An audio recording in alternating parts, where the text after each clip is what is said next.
Hey, how's it going? My name's Imani, and welcome to my class. Today we're going to talk about video production and the jobs you can have if you want to start a career in this industry. Let's start at the top with some of the biggest jobs. The first is the producer. A lot of people are confused about exactly what a producer does.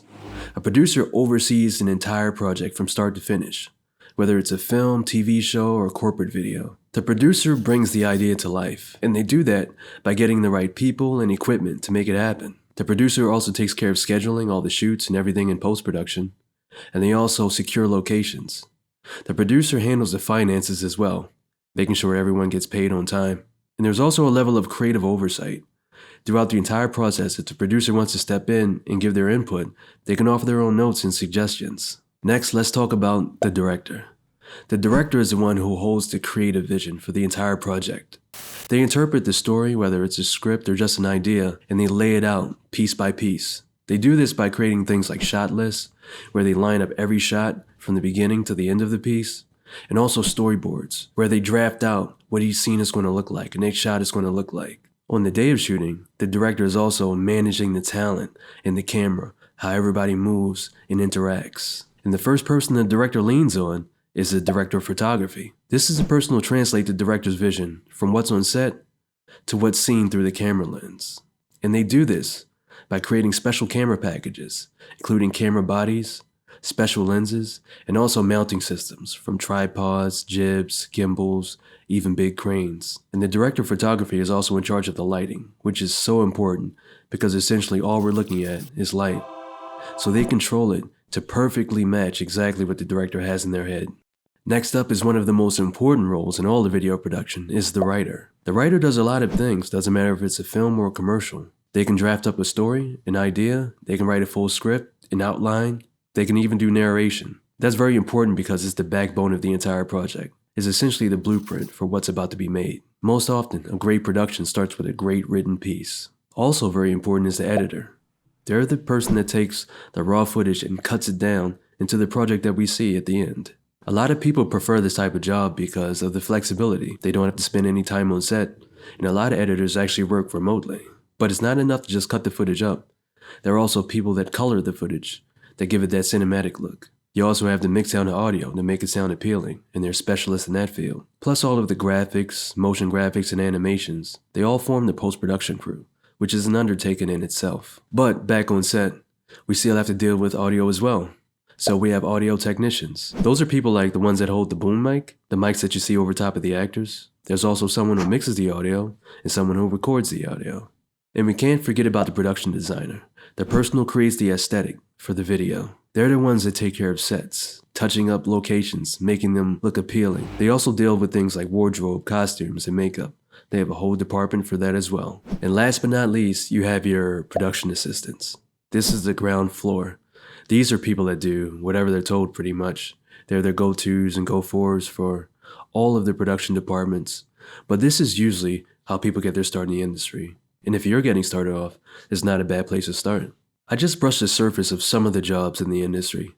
There are tons more. Each of those major jobs that I listed have a bunch of assistants underneath of them. If you want to see for yourself, just go to your favorite TV show or movie and watch the credits at the end. You'll see all of these jobs, you can Google them and check them out. If you'd like for me to break down one of these jobs, leave a comment below and tell me which job you'd like to learn more about. So, now that you know these jobs, where are they? How do you find them? Well, it depends. It depends on what industry you're looking at. There's the film industry, the TV industry, or corporate or commercial productions as well. If you want to get into the film industry, the best way to do it is to join the union. The thing about filmmaking is that it's both an art and a trade. And just like any other trade, there's unions, there's guilds, there's apprenticeships, and you're required to get a certain amount of hours to advance in that industry. The best way to get into the union is to actually know someone who's already in there, who can make that connection for you and get you on a job so that you get official union hours. Once you're on an actual union job, to advance, the best thing to do is to make connections while you're on set.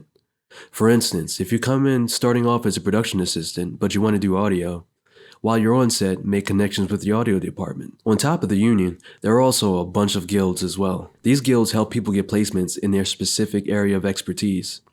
For instance, you may have heard of SAG, the Screen Actors Guild. That's for talent and actors. There's the DGA, the Directors Guild of America, and the PGA, the Producers Guild.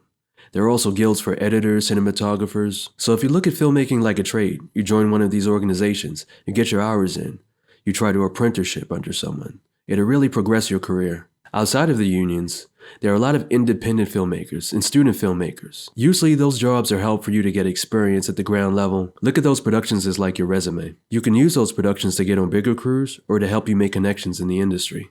On the other side, there's TV. TV's a little bit different. Since these are regularly scheduled programs, they need consistent workforce. So that's where you can find salary jobs and contract jobs that are pretty consistent. TV is always contracted people out. Sometimes if you're in a union or not. But most people go to TV because they can work a regular job, sometimes even 9 to 5. They have positions on the corporate end that wouldn't require you to work long hours that you'd work on a film set. For instance, you can be a network executive, in a management role, or even sales. TV works with advertised sales, so they have a sales force that works there, clocks in and clocks out. But TV production jobs are a little bit different than film production jobs. They do a lot of combination jobs. For instance, you can be a producer/director. Or you can be a producer/editor. You'll see this a lot when you're looking for job postings in TV. What makes TV so unique is the live TV aspect. That requires a slightly different skill set. And that's where the control room comes into play. You've probably seen it on TV and films where they have a room full of screens and somebody pointing. That's actually the director for live TV. The director is essentially editing on the fly, switching between cameras live and adding graphics. The director is also keeping a close eye on the time, so if it's a 30-minute show, it has to stop in 30 minutes. To pull this off, there's actually a really robust crew inside that control room, and these are great jobs to have as well. And you can't forget about talent, things like anchors, news reporters, talk show hosts. A lot of them are on salary too. Now let's venture into the world of corporate productions. For a lot of bigger organizations, they'll just hire a video production specialist on staff, usually because it's more cost effective than contracting out every time. You'll find a lot of these jobs in schools, government organizations, medical companies, real estate agents, and even production houses that would take big contracts but would keep people on salary so that they have a consistent and reliable crew. Which leads me to my next point. Some of these companies will contract you out. At that point, you are your own production house. And being a production house, you have to deal with things like client relations, contract negotiations. You have to get yourself incorporated as a business, which means that you have to take care of taxes and insurance. At that point, you are a business owner and you are running a business. So it's important to know that even though you're in the creative field of creating videos, if you're going to contract your service out, you have to follow proper business practices. And last but not least is my favorite, and I'm guessing a lot of your favorite, is producing your own content from your own ideas. But it's important to know that there are 2 reasons to do that. 1 is to make content for monetization, meaning you get paid for it. 2 is to make it for your own artistic expression, meaning you have something in your heart that you want to get out to the world. And in a perfect world, you can do both at the same time. It's important to know that if you solely want to put what's in your heart out to the world, you may not make money off of it, and you have to be okay with that. It could be a personal achievement for you. If you do want to make money though, it's important to know that this is a business. And being a business, there's guidelines for success. If you want to learn these guidelines, like, subscribe, and hit the notification bell so that you don't miss the next video. Thanks for taking my class. I'll see you next time. Peace.